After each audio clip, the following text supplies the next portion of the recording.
Hi dears, welcome back. ഇന്നത്തെ recipe Malabar special paneer പെട്ടിയാണ്. അപ്പോൾ വളരെ എളുപ്പത്തിൽ കുറഞ്ഞ ഇൻഗ്രീഡിയൻസ് വെച്ചിട്ട് ഉണ്ടാക്കിയെടുക്കാൻ പറ്റിയ ടേസ്റ്റി സ്നാക്കാണ്. അപ്പോൾ എല്ലാവരും ഒന്ന് ട്രൈ ചെയ്ത് നോക്കുക. അപ്പോൾ വീഡിയോയിലേക്ക് കടക്കുന്നതിന് മുന്നേ ആയിട്ട് ചാനൽ സബ്സ്ക്രൈബ് ചെയ്യാത്തവരുണ്ടെങ്കിൽ ഒന്ന് സബ്സ്ക്രൈബ് ചെയ്തേക്കണേ. പിന്നെ ഇനി ഇടുന്ന വീഡിയോസിൻ്റെ നോട്ടിഫിക്കേഷൻസൊക്കെ കിട്ടാൻ വേണ്ടി തൊട്ടടുത്തുള്ള ബെല്ലൈക്കണും കൂടെ ഒന്ന് ക്ലിക്ക് ചെയ്യുക.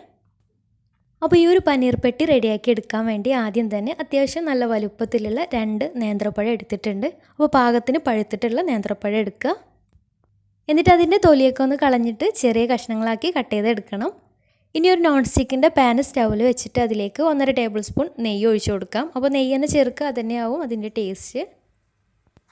അപ്പോൾ നെയ്യൊന്ന് നന്നായിട്ട് ചൂടായി വന്നാൽ അതിലേക്ക് കട്ട് ചെയ്ത് വെച്ചിട്ടുള്ള നേന്ത്രപ്പഴം ചേർത്ത് കൊടുത്തിട്ട് നന്നായിട്ടൊന്ന് വഴറ്റിയെടുക്കണം.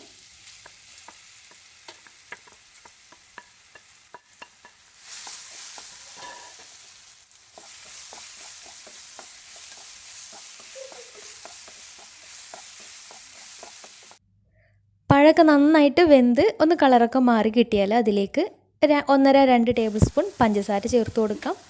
പിന്നെ അതിലേക്ക് കുറച്ച് തേങ്ങ ചിരകിയതും കൂടെ ചേർത്ത് കൊടുക്കാം. അപ്പോൾ തേങ്ങക്ക് പ്രത്യേക ഒരു അളവൊന്നുമില്ല, നിങ്ങൾക്ക് ഇഷ്ടത്തിനനുസരിച്ച് ചേർത്ത് കൊടുക്കാം. അപ്പോൾ ഞാനിപ്പോൾ ഒരു 4-5 ടേബിൾ സ്പൂൺ തേങ്ങ ചിരകിയത് ചേർത്ത് കൊടുത്തിട്ടുണ്ട്. ഇനി ഇതൊന്ന് നന്നായിട്ടൊന്ന് മിക്സ് ആക്കി എടുക്കണം.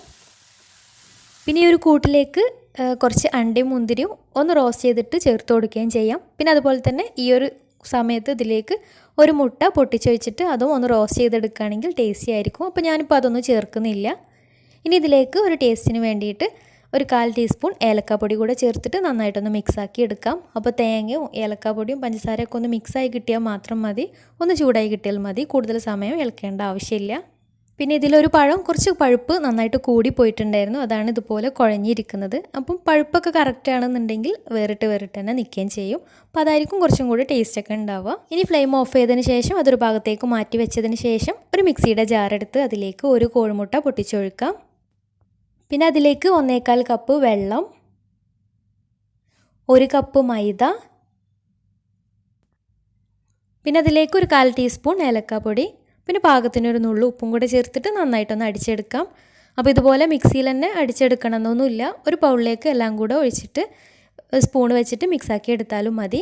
പിന്നെ കട്ടയൊന്നും ഇല്ലാതെ എളുപ്പത്തിൽ ആക്കിയെടുക്കാൻ ഇങ്ങനെ ചെയ്തു എന്ന് മാത്രം.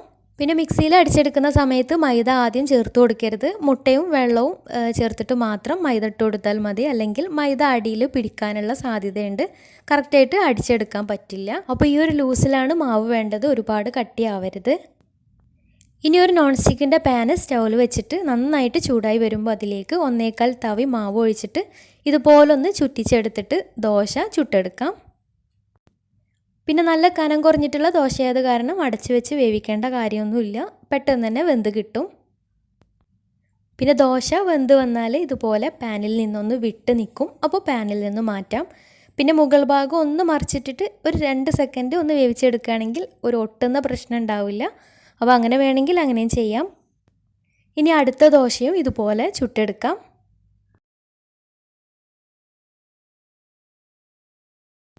അപ്പോൾ ആദ്യം ചുട്ടെടുത്ത ദോശ ചൂടാറുന്നതിന് മുന്നേ ആയിട്ട് തന്നെ അതിലെ ഫില്ലിങ്സൊക്കെ വെച്ചിട്ട് റെഡിയാക്കി വെക്കണം. അപ്പോൾ അതിനായിട്ട് ദോശ എടുത്തിട്ട് ഇതുപോലെ മറിച്ചിട്ട് വെക്കാം.